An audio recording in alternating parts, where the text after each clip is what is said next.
Hello and welcome into the Computer America Show. I apologize real quick for that. There was an update yesterday and it kind of messed with a few things. Just now finding them all. So everyone, welcome into the program. All you missed was the intro, I promise. If you want to check out the intro, check out really any of our other shows. It hasn't really changed here in about a year. Should probably look into getting that updated. But in the meantime, everyone, welcome into the Computer America Show. So today on the program, we have Mr. Mike Cermak. He is our regular correspondent here. He is the owner and operator of techguy.org. Go definitely check out that publication if you'd like to know more. And in the meantime, everyone, hey, welcome into the program. So today I wanted to just say hello, everyone. How you doing? Hopefully you're doing well and you are ready for some Computer America. And of course, we have lots of different topics to talk about. And Mike is always a very entertaining guest. We love to have him on. And we hope that you really enjoy his time here as well. Let's see. So let's go ahead and talk about real quick computeramerica.com. That's where you'll find everything, including today's show notes. It will after the program, we'll upload the video, the audio. It will have links to anything and everything that we talk about and more. Everyone, please go check out computeramerica.com. It's where everything that we do is in one place. Definitely. Find us on social media, Computer America, wherever podcasts are heard, Computer America. And in the meantime, everyone, let's go ahead and get started. So we're going to bring him in right now. We had some problems as well, but looks like Mike has a few of his own. So let's go ahead and bring him on through Skype. So let's see if this works. Mike, can you hear me? All right, one moment.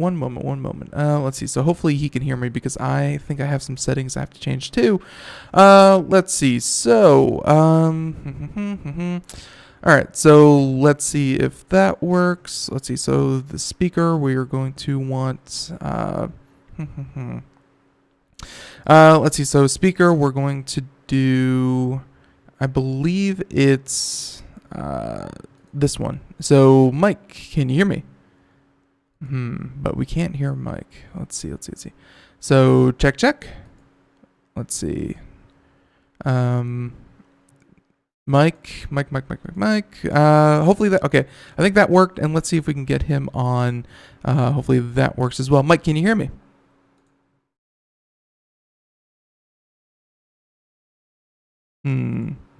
Probably should have tried this out beforehand. There we go. So Mike, can you hear me? I gotcha. All right, yeah, and I got you. So modern technology. There we go. Yep. Yeah. Okay, so everything looks like it's working. Everything is, and hey, we should have done that before the show, but that's my fault. I apologize. There was a Windows update. I don't know if you got that, but I did last night, and it ruined everything. Well, that's what Windows updates typically do. I can see why people put them off. They keep me in business, man. Yeah, I can see why people put them off. It changed all of my audio settings. Everything with my workstation here is just up in the air. So, but we got you now. Everything looks good. And hey, so welcome on to Computer America. How you doing? I'm doing great. How are you doing today?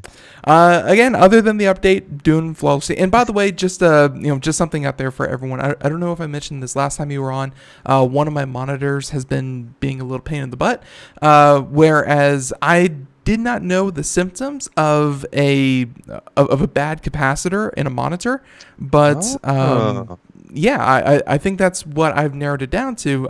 Do you know the obvious symptom of a bad capacitor? I do not know. Okay, so this I would one think flashing. Well, yeah, to an extent, and the monitor is still recognized by the computer. In the settings, it still says you have 3 monitors, but the only problem is that the screen will go dark. It will try to flash as if it were trying to turn on, and then it will die again, and it does that over and over and over again. And from my limited research, I found that it's because the capacitors just can't hold enough electricity to, I guess, get it to turn on, and it just keeps failing to turn on. And so how are your soldering skills? Exactly, that was the solution, was to and by the way, they are non-existent. I've never soldered anything. Mine either. I don't know about non-existent, but you don't want to see something I've soldered. They are bad. Yeah, so and that is the solution, is to open up the back of this thing and to replace them. And by the way, you can also tell because they'd be like bulging. But the other solution that I found was that the first time it happened, it took about a day, and then it finally came on. Like it finally just kind of kicked itself on. And as long as you don't turn it off, great for the environment, by the way. But as long as you don't turn it off, the monitor works perfectly. And then one day we had a power outage. The power went out for like 3 hours. It was just enough to battery backup and all to turn off my monitor. So after that, it took about 3 days, and the Windows update completely turned off my computer for a couple hours. So I'm staring at a dead monitor once again.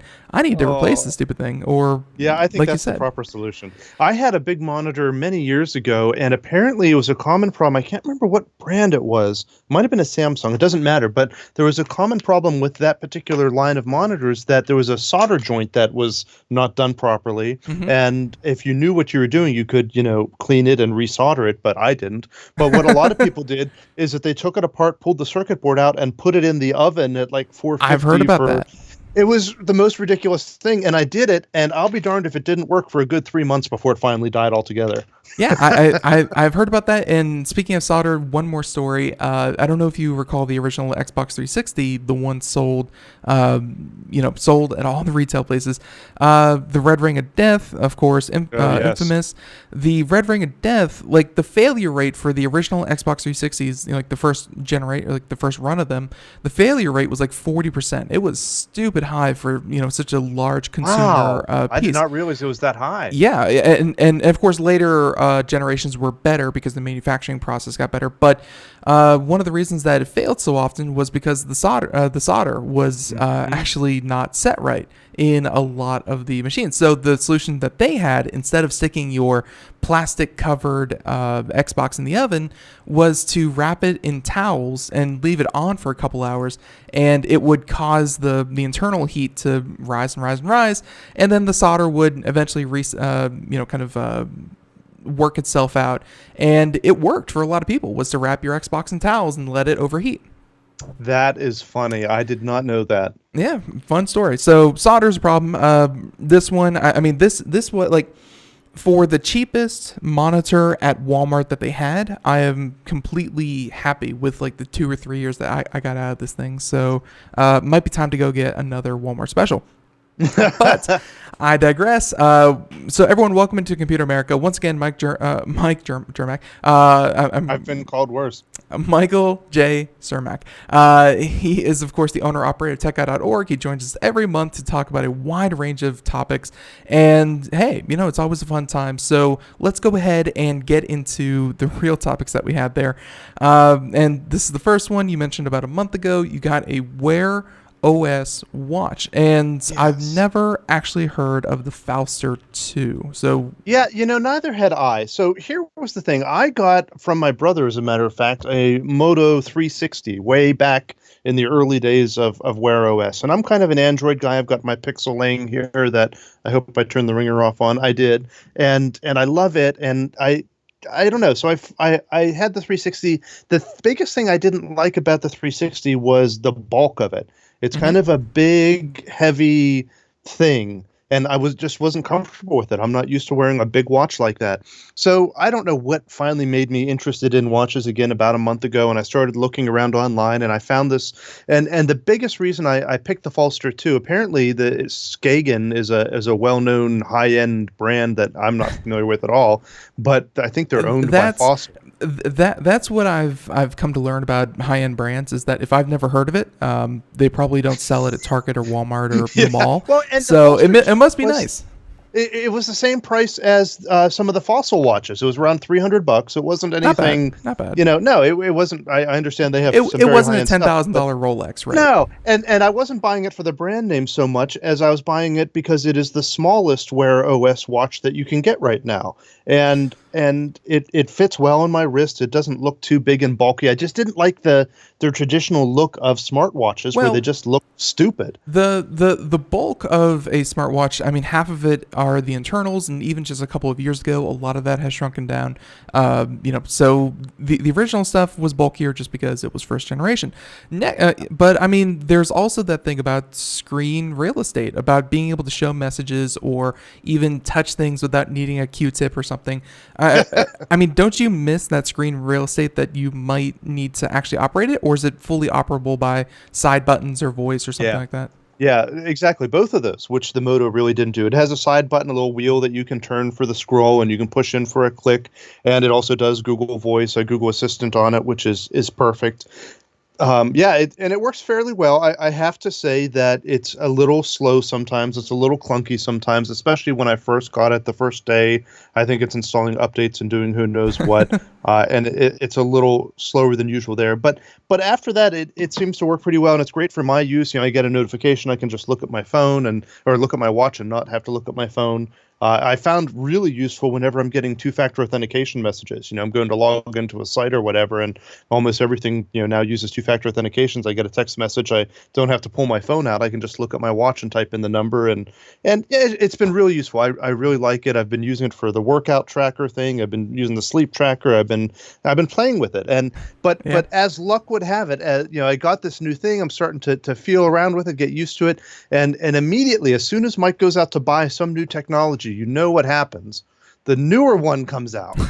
So I was kind of upset here when about 2 or 3 days ago, Fossil announced the new Gen 5 Wear OS that they've come out. It has the newer processor in the 3100 processor versus the 2100 that this has.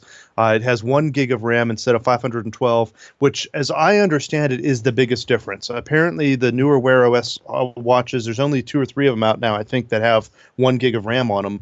But from what I've been reading, that makes all the difference in the world as far as the little periodic slowdowns that you generally experience on the older ones. I think the processor doesn't Mhm. matter as much, the 2100 versus the 3100 Snapdragon. That's a little bit more energy efficient, but I don't think it's anything dramatic. But I think the RAM is going to be the big difference between the newer version, the new generation of the Wear OS. So, and you mentioned that you had smartwatches before. I mean, this was a trend that came out a couple of years ago. I think fitness and athletes and things like that never really, kind of went away from it. You mentioned that you made it sound like you stopped wearing one, and then you got the itch again. That's true. What led you to kind of drift away from the watch? I know that you said it was the bulk and the inconvenience of it all, but I guess that every smartwatch manufacturer out there is, screaming, but the features are so good. It doesn't matter about the bulk; it's about the convenience. We're just not finding it convenient. Yeah. Well, I've never been a watch guy really. I don't know what it is. I've just never liked having things wrapped around my body like that. So I've gone on and off through the years of, I remember when I was very young, I would wear a watch for a while, but mostly I haven't. And the reason I kind of was interested in a watch to begin with was just for the features. But Mm-hmm. the Moto 360, it didn't work well for me. It was big, it was clunky, it was not comfortable. I don't think I wore it for more than a week probably. Mm. And so I don't know. I guess it's just seeing it that it's the trend. It's what all the kids are doing these days, Ben, is wearing their smartwatches. I'm standing around talking to people and they're just staring at their watches. And I was like, well, I need to stare at a watch. So I can't make eye contact. This is awful. there may be something more important happening in my phone right now, and I don't have a way of knowing it. So Well, yeah. and I definitely do like that feature. I know that recent updates with the iPhone have made that a little bit more convenient. Where if you're signing up for two-factor authentication with your smartphone, and it will, instead of forcing you to go to the Messenger app to see the text with the code, it will actually put the code right above the keyboard Right. automatically, which I really like. But you're right. There is a convenience to be had there with two-factor authentication. I can see where a smartphone would come in handy. I mean, any features that you're like, wow, that's really come a long way. Like I know that the fitness tracking. Hmm? Yeah, well, and I'm not. I know it comes as a surprise. I'm not much of a fitness kind of buff, but yeah, I know computer nerd, not really into the fitness thing. Go figure. But I try, and I have used it, many times for that, and it's worked out well enough for me. I mean, I don't need anything. I don't know how super precise the heart I gotcha. tracking is and all of that, but it worked fine enough for me. And the one thing I did use it for a couple of times that worked perfectly the few times I've tried it so far is to use it for NFC payments. Google And I Pay, yeah. can't tell you how cool I look by stretching my arm into the register. And the one time I did it at a gas pump and no one saw, and that was the first time I tried it because no one was looking and I didn't want to look like an idiot, and it worked. And then the next time was at Target and I did it, and my wife said, "What are you doing?" And then the cashier waited and said, "Oh, you already paid." And Yeah. it was kind of a weird, awkward thing. People are not used to seeing you put your watch, near the register to pay, but it worked fine. I didn't have any problem with it. It Now, just looked really stupid. yeah. Now you have to start doing the what is it? The Jedi wave. It's like, these are not the droids you're looking for, and it's like, this is not the payment you're looking for. Beep, and it pays, and you're good to go. I like that, almost like a little magic trick. I could Yeah. see, Yeah, you could go nerdier with it, but this order has been paid. well, and this is NFC is something that I guess a lot of point of sale has been trying to push, or at least trying to implement. I know that not even all places have chip readers, let alone NFC. I guess for gas stations and, like you said, Target, grocery stores, things like that, they're probably pretty convenient. Like, is NFC worth dealing with yet? Because I haven't even given it a second thought for a long time. I think NFC is the way things are going to go. I think that's the future. I think that, obviously we went from magnetic strips to chips, and the main reason for that is security. Right. But it's so much easier to do even more of that security with NFC because it's live with a device. It can actually connect out and talk to Discover Card or American Express or whatever as the transaction's happening. Whenever I connected my watch to my phone to add my credit cards onto it, it had to say, wait a minute while we connect to Discover Card and verify your account. It's like, okay, now you're verified.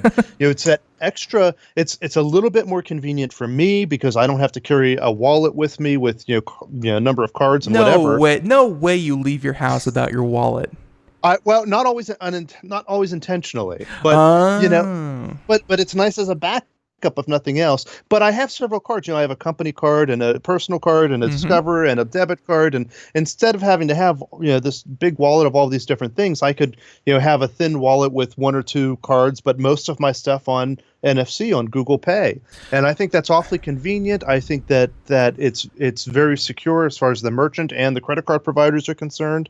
And I think that we're going to be seeing a lot more of it. I think that's the way it's going to be going. More and more people are going to pay with their phones and watches, and fewer with chips and magnetic strips. At the latest Worldwide Developers Conference from Apple, of course, they had a big announcement with their own partnership, I believe, with MasterCard, or was it Visa, where Apple was going to get into like the payment system, or it's like the Apple Card. It's like their own branded MasterCard, and you can put money on it and things like. Right.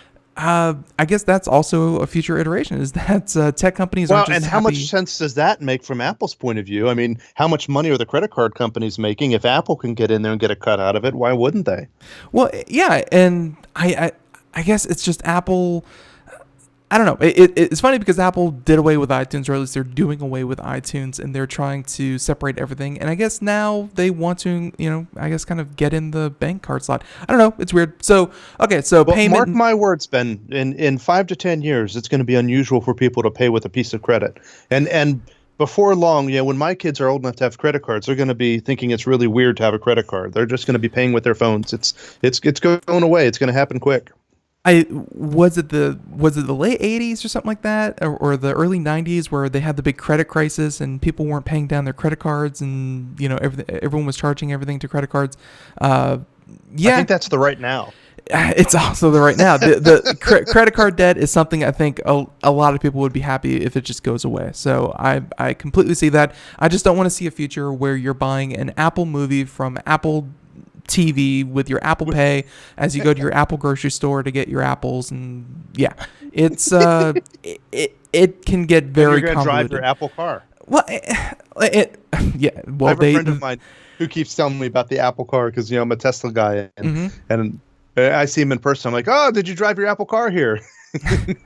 I Oh, they Apple does have a self-driving department, so they're they working on do. it. They're, And my they're theory, I haven't read anything on this in the last 6 months, so maybe something's been announced and I'm not aware of it. But my theory is that they're going to sell that technology to GM or Ford or some manufacturer to put in, like the Microsoft Sync system that was put into a lot of Fords. I think Apple's going to have their thing, their self-driving and media system. They're going to put in cars that manufacturers will build rather than be a direct competitor to Tesla. Certainly, they could do it. They have the money to do whatever the heck they want, but I don't see them shifting gears that much. That's a huge, to yeah. build out service centers and sales, force They've and really moved away from hardware, so it's hard to imagine that they would build the biggest, most complicated piece of hardware right, that you could possibly exactly. get into as a tech company. Right. I could see Uh, them building a small screen that you can put into the car that you're building as Ford. I can totally see where the software side of it, if they, and again, it's all about self-driving, but if they can also Right. be the infotainment system that entertains the now bored masses as they're being ferried from place to place, Right. what if every one of those had an Apple console, an Apple entertainment console in Right. front of them? You're right, Yep. that makes perfect And you could be sense. playing your Apple Music and everything Watching else that they could try movies to. and yeah, Right, that you buy from Apple. Right, exactly. yeah. Although that's the short term, not to get too off topic here, but that's the short term solution. But the longer term is, are people even going to own cars in a decade? They probably won't, as evident from was it Ford who was looking to buy, like, as soon as self-driving comes out, there are car companies, Lyft and Uber, of course, and a lot of others, where Tesla. they're, yeah, and Tesla, but like, there's entire years of manufacturing. I think it's like someone ordered, and I want to say it was like Uber or something, Uber ordered like 150,000 SUVs from like BMW for Uh-huh. self-driving cars. Like, the Uh-huh. entire generation of cars just bought out by one company. Managing fleets is definitely. But you're so two things. One, Mike, that's cute of you to assume that we have a topic. Two, you're absolutely right. There's nothing there that we can argue. Well, and Uh, maybe that's what Apple's planning, right? Maybe they're ahead of us on this. Maybe, my theory was always they're going to build this software to put into a car that's going to be sold to the masses, but maybe they're ahead of it and they are building the Apple car that will not be sold to the masses. Almost every car company, and we saw that, and I don't know if you heard the earnings reports that came out from, I think it was Nissan, who actually had like a 98% drop in revenue year over year. Maybe not revenue, but it was like profits. They had a huge, kind of cutback. Like, they're going to be cutting 121,000 jobs over the next 2 years. Wow. They're like, car companies are struggling, and I think they all see the writing on the wall. Where if you want to stay competitive in the car market, you can't sell to consumers one at a time. You have to sell to companies 100,000, 10,000 at a time. That's going to be where you make your money, and I completely see it. So before we move on, smartwatch, Google Pay, all that kind of stuff. Right. I do like hear how they have Hangouts. I still don't know what's going on with Google Hangouts. They had it as Yeah, one I thing. don't either, right? They had it as one thing, and then they're trying to transition it into, like, I think like a what's that service that big companies use to help communicate or help different groups communicate with one Slack? another. Slack, yes, there we go. I think they're trying to turn it into a Slack competitor, but who the heck Oh, knows? maybe. Who the heck knows? So all that good stuff, and overall, I mean, smartwatches. You think you saw them on the kids, so you think they're here to stay? Um, I think so. I think so. I'm loving it. I think so. The younger generation certainly seems to be adopting it, and everyone has an Apple Watch on. So I like to be a little bit different and have my round one on instead. I have been looking at getting a Fitbit, although I like the idea of competition and, Fitbit not being just the only one out there, because I feel like as an activity tracker, I need something to say still zero, and that will motivate me to maybe change it. Well, and I'll tell you also, Yeah, what actually happened is, and tell me if we're running up close to a break in case I don't hear it. we're good. We're good. But what actually happened is I bought a Galaxy Fit, which is kind of the competitor to one of the Fitbit devices, Yeah. Samsung Galaxy Fit, and I bought it and I really liked it, but I wanted more. And what it really pushed me to be able to spend the extra $200 for this for the Wear OS device is my wife really liked the Galaxy Fit, and she said, "Boy, I really want one of those."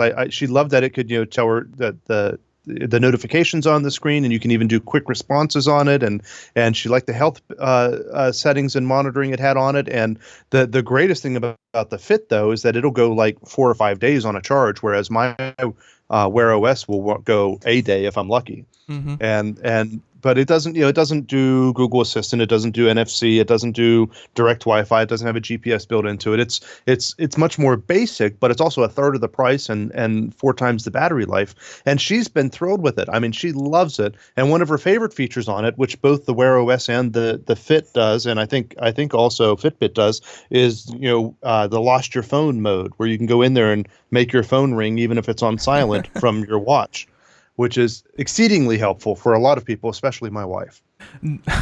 Very helpful indeed, and probably much more healthy than my habit of keeping it in my hand 24/7. That is probably not healthy either, but definitely good. So wearables, I will let you know when I get one, because probably by the end of the year. Although I honestly, like before I really make any kind of purchasing decision, I do the Computer America thing and I write an article about it, because an article forces me to go out and do some research. So Right. maybe an article about wearables. It seems like it's getting even more crowded, which is something that I'll be honest, last time I checked into this field, uh, I was hearing all the naysayers saying, this will not catch on. Is it an accessory? Is it a fashion piece? Who's going to buy these things? Who's going to pay this much for something that that makes that becomes redundant when they have a smartphone? So there was a lot of naysaying back in the day. Maybe not so much now. So it's worth doing an article about. Yep, I think it's definitely worth going into. I'm buying in so far. I'll keep you updated. Absolutely. So, and by the way, thank you for the and thank you for the little quote here. But we should be okay. We can at least introduce this topic, as we are about to run into the break in about 2 or 3 minutes, and I'll be sure to let you know. But you have one here, SimpliSafe. Not sponsors, and we don't have any kind of competing sponsors, so it's okay. This is say your opinion. It doesn't matter. It'll be okay. SimpliSafe home security alarm defeated with a $2 wireless emitter. Man, and of course you're gonna have to fill us in on what exactly this $2 wireless emitter emits. Is it a jamming for Bluetooth or something like that? But still, Right. yeah. Yeah, something like this. Should we dig into now? We got a minute? Yeah. We have a couple minutes. So let's go So SimpliSafe, of course, a lot of people have seen. They advertise everywhere, which is why I made a comment. I hope they're not a sponsor, because they seem to sponsor so many things. Maybe you should contact them after this segment. But it's a really neat alarm system. It has the benefit that it's easy self-install, because everything's wireless and everything's battery powered. You just plug in this main base, and then you stick everything else on the wall with double-faced tape, and it's all battery powered. And they're affordable, and I've heard good things about them. But this YouTube channel called Lockpicking Lawyer, who, by the way, I love. I've subscribed to him for a long time. Highly recommend people look at that. Usually he's talking about how to pick like padlocks and door locks, and it is fascinating for some reason. There is such a large community on YouTube for lockpicking, and these channels find very interesting, very old timey, very different. The quote unquote unpickable locks, and the lockpicking community on YouTube is very, very large. This guy has 751,000 subscribers. I believe it. It's really good stuff. It's you guys should check it out. But anyhow, so he discovered this way to get around the SimpliSafe system and to be able to open the door, walk in without the alarm system having even noticed. That is certainly bad. So hey, let's go ahead and pause there. We're gonna come back. If you're watching the video portion, we have the video playing in the background with just subtitles, no noise or anything like that. So don't worry about that. But looks like he's about to defeat a security system with nothing other than a then yeah, a wireless emitter. So everyone, when we come back, more Mike Cermak, more everything that we're talking about. And hey, I promise that we're going to have a lot more stories. Everyone, stay tuned. More Computer America right after this.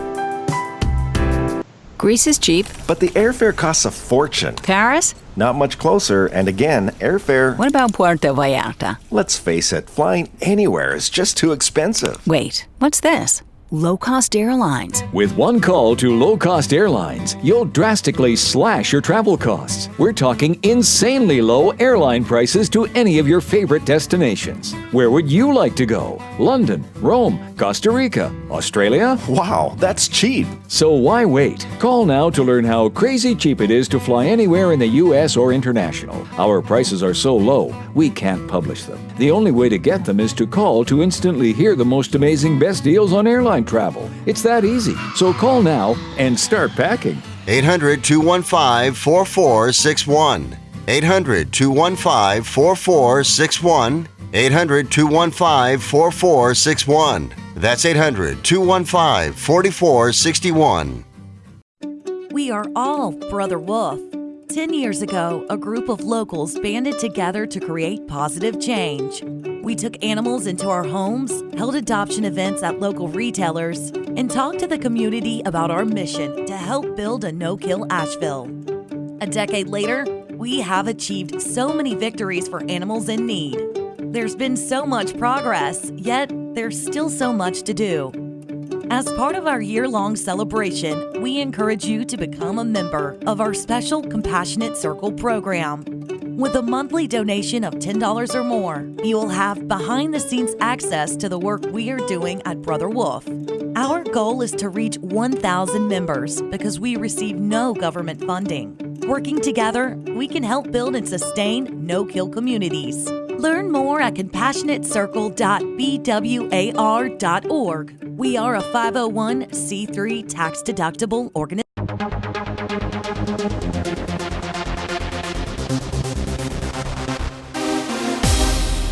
And welcome back to the Computer America Show. It is 32 minutes past the hour as we continue on here. And everyone, if you missed any part of our conversation so far, if you want to learn all about dying monitors and wearables, everything like that, check out today's show, which if you weren't lucky enough to listen to us live on IRN, please go back to wherever podcasts are heard, type in Computer America, and you can find today's show, yesterday's show, and hey, maybe even tomorrow's show as well. Everyone, so we continue on with Mike Cermak, owner-operator of TechGuide.org. We are just getting into this article about SimpliSafe, and as you said, they are big-time advertisers, and it's kind of like if you saw something about Ring or Netgear or one of these other large companies that advertise a lot, it's like, hey, when you're an industry leader, or at least you're positioning yourself to be an industry leader, you're going to be targeted. Luckily, Absolutely right. and honestly, I say luckily for a reason. SimpliSafe, if you're listening, this is a good thing, because this is as close to, I guess, like a white hat hacker as you can get, where this is someone who's putting it out on their YouTube channel, giving a very detailed step-by-step, and otherwise is just kind of saying, hey, here's how you can do it, and here's how you can fix it.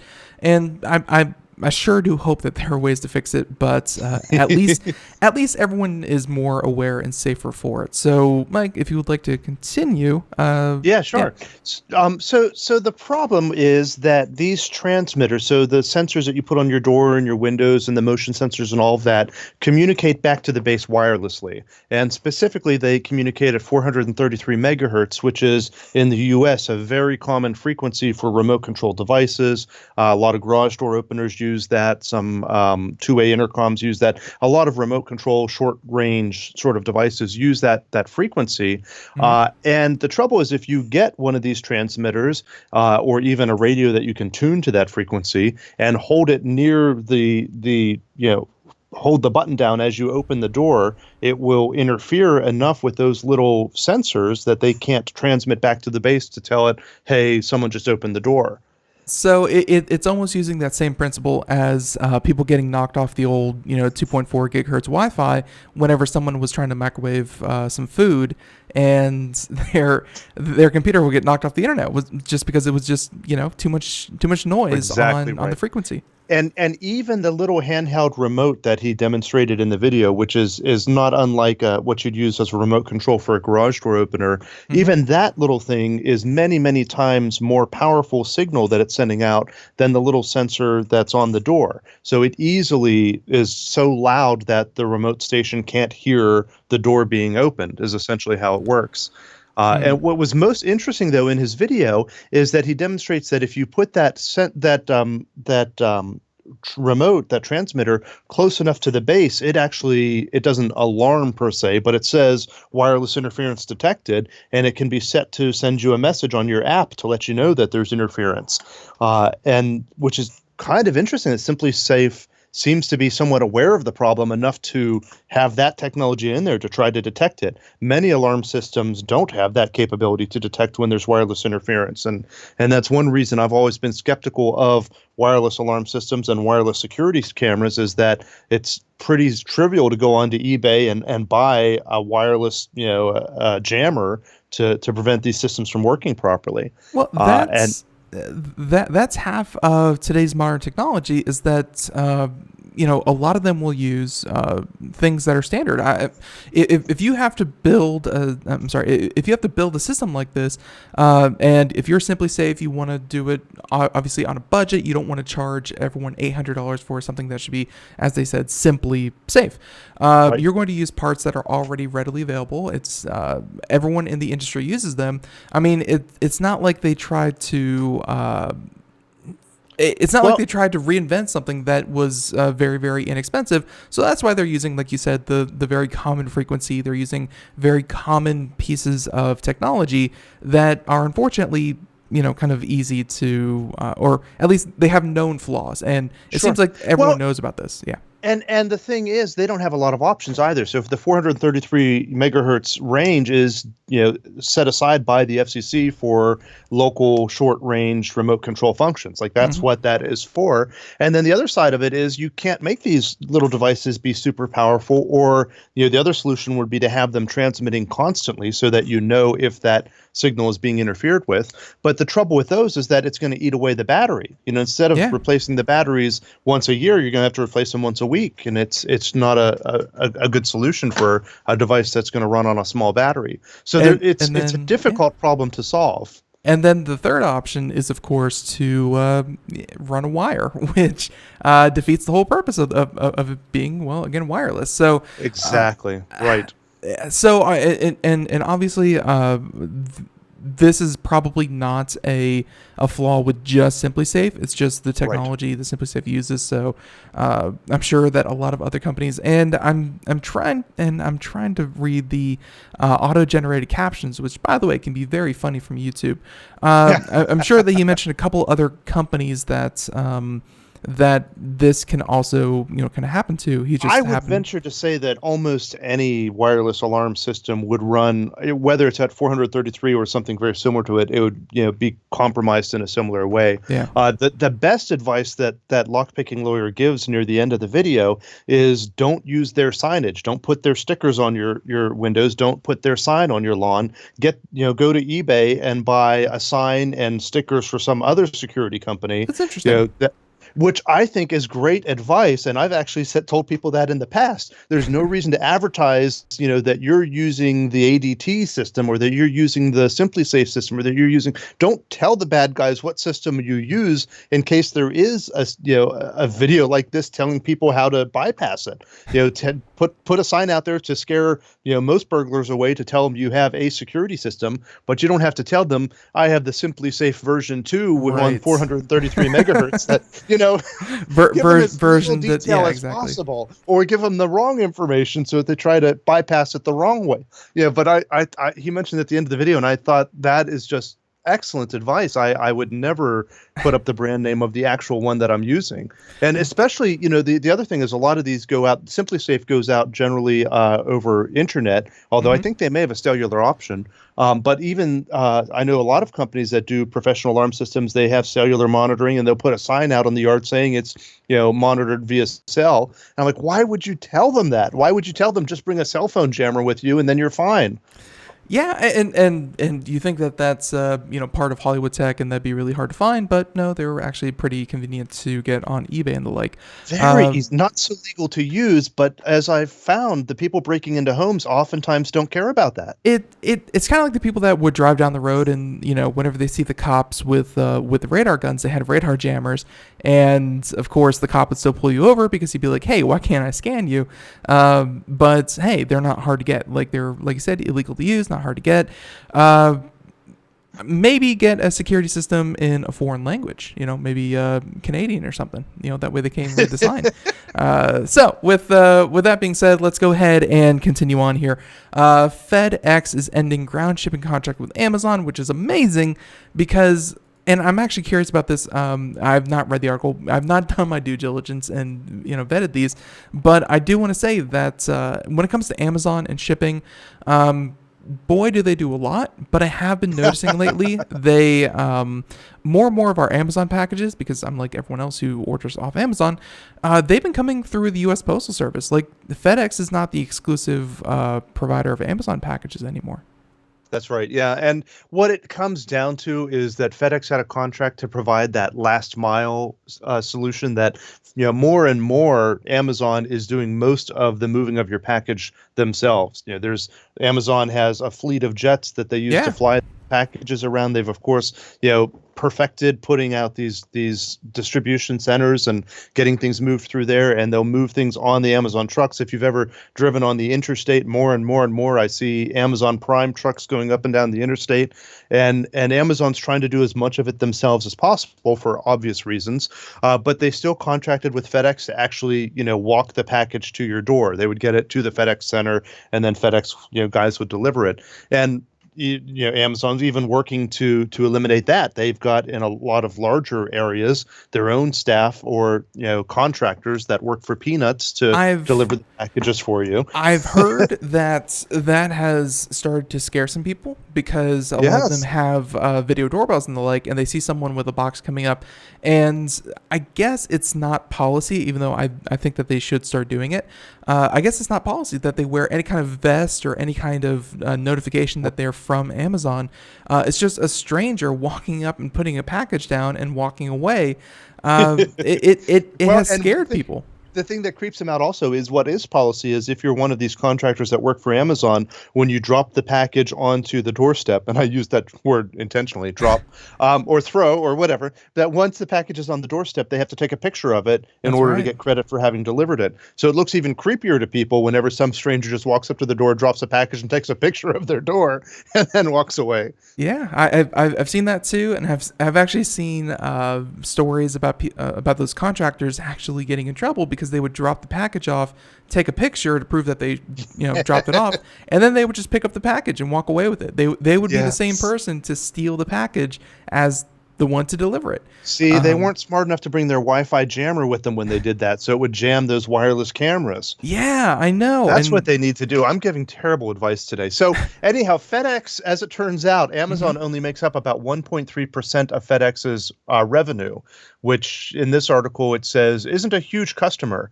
But I would argue a 1.3% of FedEx's revenue is probably a relatively big customer. I would imagine FedEx was paying close attention to that. It doesn't seem like a minor thing. I don't know what FedEx's revenue is every year, but I bet 1.3% is not a small number. I'm sure that they went to their board of investors and they were like, hey folks, we lost Amazon, and everyone started to panic, and they went, no, but it's okay. We are going to spend so much less on gas, not having to deliver all those packages. It's going to be great. I can only assume they had to cushion the blow somehow. But it's got to be a scary thing for FedEx and UPS though, right? I mean, Amazon, their customer becomes their competitor. Yes, precisely. What percentage of packages that are being delivered today are coming from Amazon? It's I it's think not a small percent. that's going to be the biggest thing about the story is that in a world where package delivery, parcel delivery is increasing exponentially because everything is being shipped to your door, Right. can you really look to be that company whose customer base and volume is shrinking? It's very counterintuitive, and of course, a very bad sign for your business if you can't grow in a booming industry, I guess. Yes, that's right. Well, and to see your industry, well, just like you said, see your industry booming, but it's only because your competitor is taking.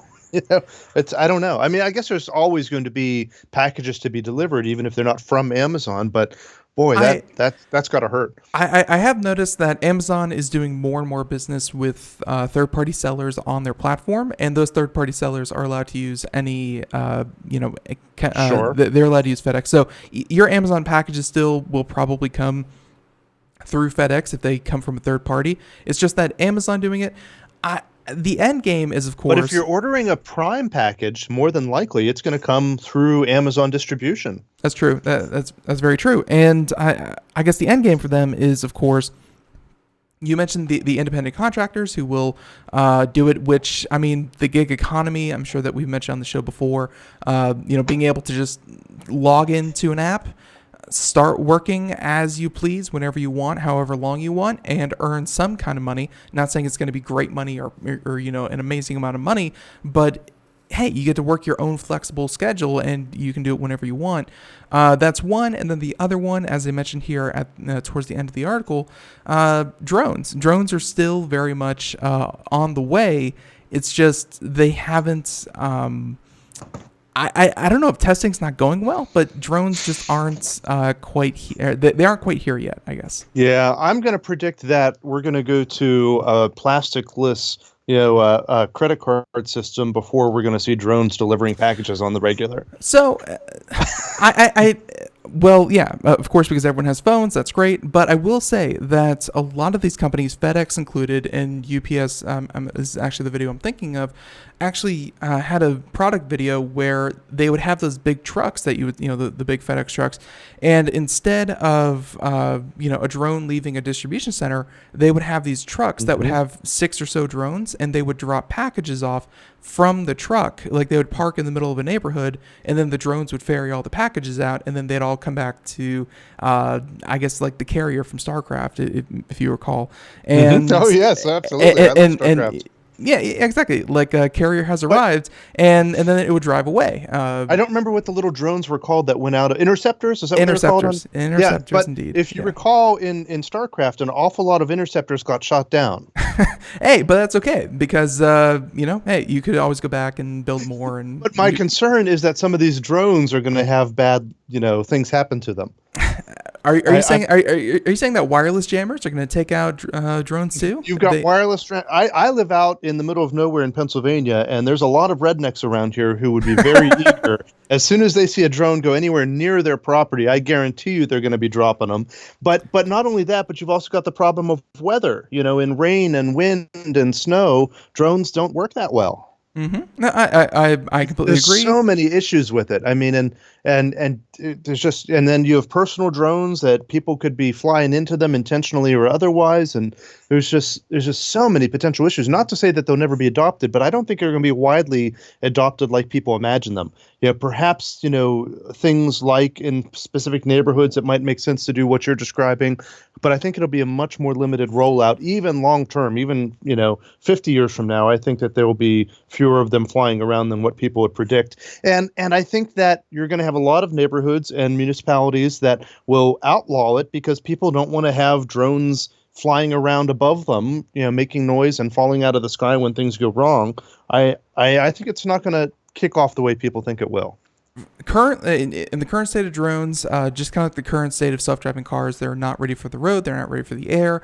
For anyone out there who has not had the displeasure of being around a drone, I know that everyone thinks, oh, they're these very secretive, super spy, surreptitious kind of devices. No, we have a drone, and it's rather a smaller one, only costs like $200 or $300, but that thing's loud. Drones are loud. They displace a lot of air, and they are just buzzing away. You're going to know it's there. So I think you're right. Payment card system. And imagine first. how much louder they would be if they're carrying a package with them. Oh no, they would have to scale up in size and of course air displacement and therefore sound.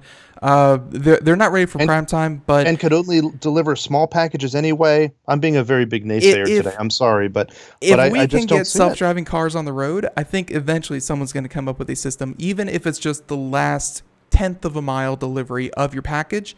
It's going to happen. Eventually, they're working on it. The self-driving problem is huge, but I think that it's actually smaller than the drone delivery problem. Yeah, I think that it's going to be easier. I don't think it's going to be easy to do self-driving cars for a lot of the same reasons, weather, and construction zones, and so on. Have you ever driven down the road and you've seen a squirrel standing there on the side of the road, and you see it as you're driving, and you're like, that thing is going to dart out in front of my car, and you get right next to it, and then it like the little animal brain goes, I'm panicking, I got to run out in front of that car, and then it does. That's people. That's pedestrians. They're going to do the same thing to self-driving cars. They have to be very vigilant to not hit people. At least in the air, there aren't stupid flying humans. It's there's a lot of empty space up there. So, but whenever you come down near the ground to deliver those packages, you're also announcing where they're being delivered, and where are you going to deliver it, and you've got just the dog that's going to come out and chase after it, and it's got to come down next to the sidewalk, and I don't know, man. If it works for Santa, just drop them down the chimney. Just I have all not the considered packages. that possibility. Yeah, all the packages just right down the chimney. It'll be great. So, with that one being said, we have time for just a couple more stories. I do want to check some of these out. So, how about we skip over real quick to Xbox Live outage? Yes, how about that? Apparently, there was a little problem where a bunch of people couldn't play games. It happened around 9 p.m. Eastern yesterday, and if you went in to play one of your purchased games on Xbox, it would come up and say, "Sorry, try again later. That outages happen once in a while." And that was their quote, "once in a while." But apparently, this outage lasted until about 2:30 a.m., and people were not happy. They could not play their games last night. It's kind of like let's see. I'm trying to think. It was about Microsoft and their digital books, and I'm not sure if we talked about it last time you were on the program, but essentially they broke their contract because people weren't buying digital books through Microsoft and the Edge browser. They broke their contract with their authenticator, their partner, like the people who provide the server, so that you could say, hey, yes, this person purchased the book, go ahead and let them have access to it. That handshake, that third-party company, I guess that's what went down in Xbox Live. And even though Microsoft might have been okay and you might have been okay, that third party that I guess kind of handshakes everyone and says everyone is who they say they are, it sounds like that went down. Yeah. That's I think you're right, and yeah, and I guess that's not well, obviously it's a huge inconvenience, but it just seems kind of like the territory that we're in, because not everyone, and in fact more and more so, rarely anyone has a CD sitting there that they can pop into their console, and even if they do, most of the time, even if it's single player, not connected to the internet gameplay, it will still connect to the servers real quick, check for any updates, and verify you, and then it will let you play offline. Right, which I guess the better solution. I guess there's pros and cons to it, but you're so reliant on that third party. It's exactly, you don't own anything. You're allowed. You paid for it. You have a license for it, and they will let you into it as long as they feel like doing it and maintaining those servers. Yeah, that's something that I had to explain to a lot of friends with games like World of Warcraft and stuff like that.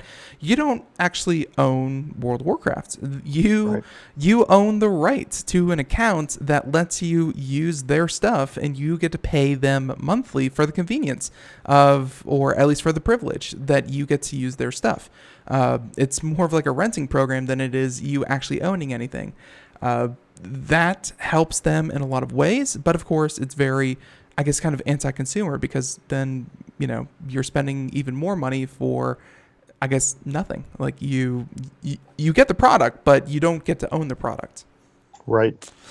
I feel like this is the same conversation we've had about John Deere tractors, about when farmers buy the tractors for like, upwards of like $1 million, $2 million, $3 million, whatever large farm equipment costs. They'll pay in cash the entirety of the of the farming equipment. But then the software updates that keep it running with every new firmware update, with every security update, those kinds of things, they have to, they don't have any right to go into the operating system and change those or update those manually. They have to pay John Deere, and John Deere says, oh, well, if you don't want to pay us money, we'll just brick your $3 million tractor, which doesn't seem right. It seems like someone who bought that tractor in cash should have the ability to tinker with it or, update it themselves. But that's I don't know. absolutely right. I was just reading a complaint by someone who had, what's the name of, it's not QuickBooks, it's their competitor. No, it's their business, Peachtree. I think it was Peachtree. Okay. Who they didn't pay for the annual maintenance on it, and it was purchased software that was running on their computer, and then it went into read-only mode where you couldn't make any changes or do anything else in the software because you hadn't updated the license. That sounds almost like ransomware. But that's the way things are going. You don't buy anything anymore. Everything's just recurring revenue for them. QuickBooks is moving to QuickBooks Online. Everything is going to this subscription model. Products as a service, right? That's right. Yeah, exactly. And it makes a lot of sense in a lot of ways. In some ways, especially for the vendor, it does. Yeah, definitely, and really for the end user, because when you think about, let's say, there was a time when you would have had to purchase the entire Adobe suite of products, which there's really not many people out there that need access to every Adobe product out there. But if you wanted to, you could pay $2,000 for the Adobe suite, or now you can pay $20-$30 a month and get all of it anyways, and it's continuously updated. It never goes out of date. So that's what I have, and don't have much choice though. It makes sense in some ways, and of course Microsoft Office looks like it's going that way too. I digress. We have time for one more topic, and as much as I want to talk about Twitch and being a streaming partner for USA Basketball, which sports, by the way, for anyone out there who has not kept up with streaming and the money and the revenue that goes into streaming, traditional sporting organizations like soccer and basketball and football, those organizations are heavily investing themselves into streaming organizations as well, and trying to mix the audience. But I digress. So I have two topics here that unfortunately I don't think we have time to get into, but I did want to at least get this one in because I opened my email to go check my email for you, Mike, and I saw this one from MIT Technology Review, and I just wanted to bring it up. I don't know, it fits in some way with what we've talked about before, but they said that smartphones cop mode might not keep the cops out for much longer. Cop mode includes things like if you just turn it off, or if you press the home button on Apple like 5 times or something like that, you can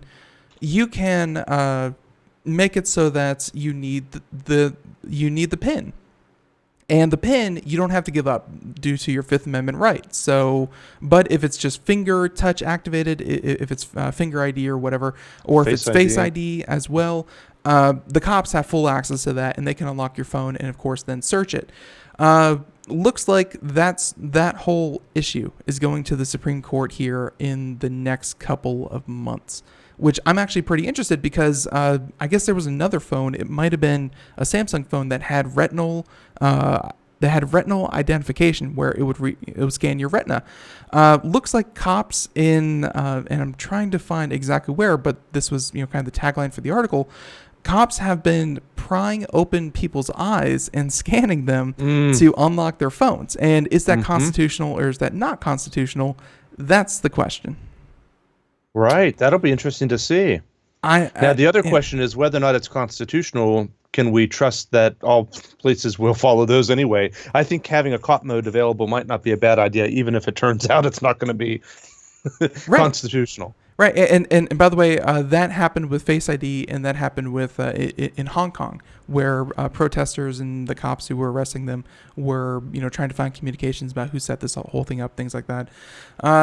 yeah, this is something that I have been following for a long time. There was that person who was being held indefinitely because he refused to give the password to a encrypted hard drive that the police suspected had illicit material in the hard drive, but he was being held indefinitely without bond until he, decrypted his hard drive.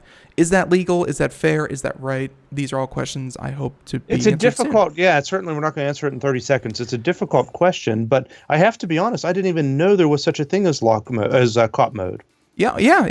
I am researching it now and learning about it, but honestly, I'd never heard about it. Yeah, it was one of the more undersold features. There's also like SOS mode. It came out during the same time with that with I heard iPhones. about. Yeah, Yep. Same time, same thing happened. But Mike, we're flat out of time. TechGuy.org. People should go there. And what should they do when they get there? If they have a problem with their computer, go there, ask your questions. It's free. There's volunteers there standing by ready to help you. And while you're there, you might even find a question you know the answer to and can help someone else out. Perfect. So everyone, have a great day. Thank you for tuning into Computer America. Catch us here tomorrow. Everyone, have a great day. Thank you so much. Bye-bye.